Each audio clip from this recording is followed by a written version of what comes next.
I'm Marley, and I'm from Delta Region. I am super excited to be here with Benj Pasek and Adam Kantor, and I'm here to ask them a few questions. Woo!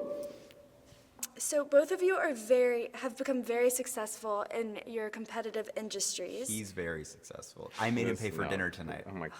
It's true. What is some advice that each of you could give to teens who have a dream and they want to pursue it, but they're not sure that they can be successful? Advice to teens about pursuing a life in the arts. I mean, there's a lot of things I think we could say to that. But First of all, it's a really good question. Yeah. A perfect question to ask, I think, at an event like this, where there's so many teens and who are creative projects. So thanks for asking. we just talked about the intersection of queerness and Jewishness and sort of otherness and celebrating what makes you different. And I think that's a huge thing to cultivate as a young artist, is identifying and excavating and celebrating those things that make you unique and different. And those are the things that are going to give you your sort of unique artistry, unique thumbprint on the work that you do. What else, Ben? Yeah, we did a panel earlier today, so I'm just going to repeat something that I already said to a smaller group of people. But there's this quote that I really love by a radio journalist named Ira Glass, and he says that when people first start out in creative work, they tend to hate what they make, and then they quit right away. And if you hate what you make, people think, oh, it's because my work is really bad. But it actually means that your taste level is higher than your ability level.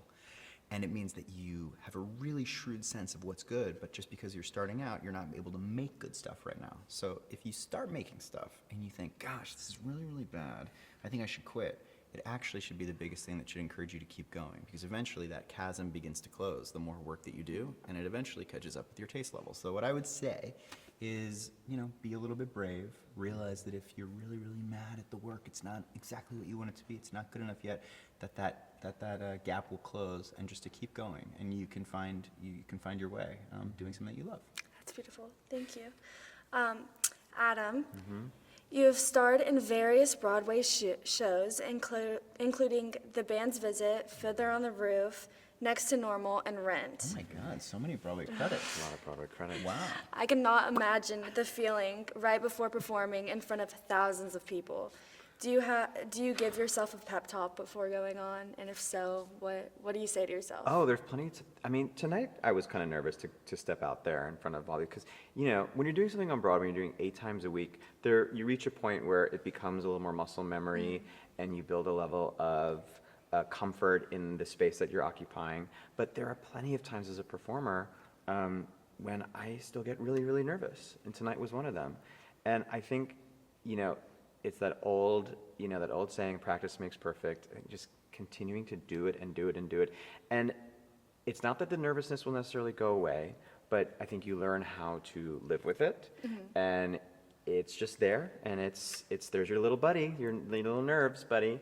And you start to understand that nerves are not necessarily a bad thing. Adrenaline can be good and helpful. And it's just your body there looking out for you. So you just keep doing it and doing it and doing it, and you learn how to navigate through it and utilize it and be there with it. Benj, in case you didn't already know, you are genuinely a lyrical genius. Oh my gosh. Along with Justin Paul, you are responsible for the soundtracks of Dear Evan Hansen, The Greatest Showman, and La La Land, among many, many others. Just wow, first of all. Thank you. And which of these meaningful songs have you written None of them. These songs are all very meaningful. Which ones of them speak to you the most? It's a great question. I think for me, and I think for a lot of other writers, every song that you write is it becomes like a little child of yours. You create this thing, and similar to the act of creation, you think I made a thing, and so you care about it. There are certain things that we've made that have had resonance for other people. So I think that for me, I don't view it for myself as I love this thing more than this other thing, but am really curious and surprised as to how it resonates with other people, and when songs that we've written become anthemic for other people, or when they become vocabulary for someone to express something that they didn't know how to say before, or an emotion that they didn't know how to put in words, but we can help them with a song, or that they can own something. That's really exciting. And there are certain songs of ours that people tell us that we hear more often than others that have helped them through difficult times. There's a song from Greatest Showman called "This Is Me," which is really a lovely. that You might have song. heard of Thank it. you. Listen to it on the plane right here. Oh, thank you. But it's really, really nice because that's a song that I've seen be used in marches for equality, and I've seen people who have gone through gender affirming transitions use, and so it's really nice that that wasn't the intent when I was writing it with my collaborators.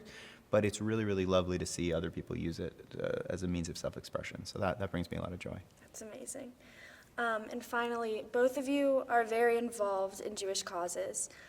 What does it mean to you to be able to speak in front of 4,000 Jewish teens and share your message about inclusion and LGBTQ advocacy in BBYO's 100th year?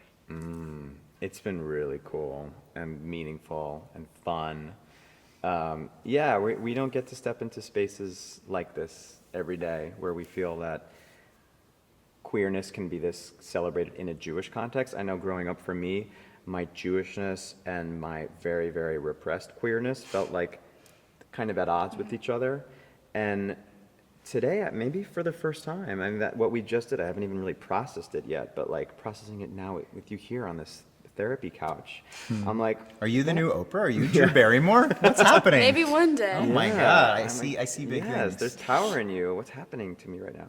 No, I think that, yeah, that was a pretty powerful thing to get to celebrate my queerness in a Jewish space in that way, and to feel loved. And I hope that the LGBTQ plus folks in the room, whether they're out or not, or whether they know this about themselves yet or not, however they identify, I hope that this was a meaningful thing for them too, because it definitely was for me.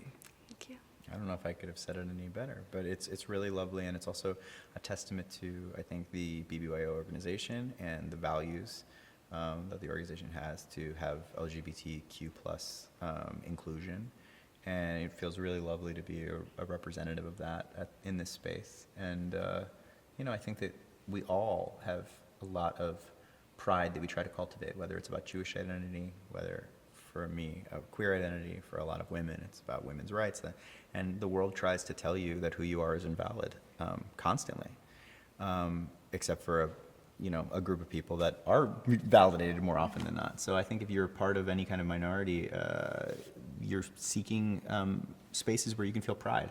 And it's really, really lovely to be in an intersectional space where Jewish and queer identity can be celebrated, and we can be voices to that, and hopefully be on that stage and have other kids who might either feel pride already or be looking to some sort of lighthouse to guide them, that we can be folks that they can look to, and wish that we had more of that as kids, and really, really proud that we can be that now in the space here in Orlando, Florida, and tell you about it moments after we took the stage. So Yeah. thanks for asking about And it. thank you for sharing your stories with us. Of course. Thank you so much. I really enjoyed talking to y'all. We enjoyed talking to You you. You're a too. great interviewer, Yeah. and I am very excited to, if my career stays okay, I hope to end up on your future couch one day when you're shooting your specials. Thank Ditto. you, guys. Thanks. Thank you.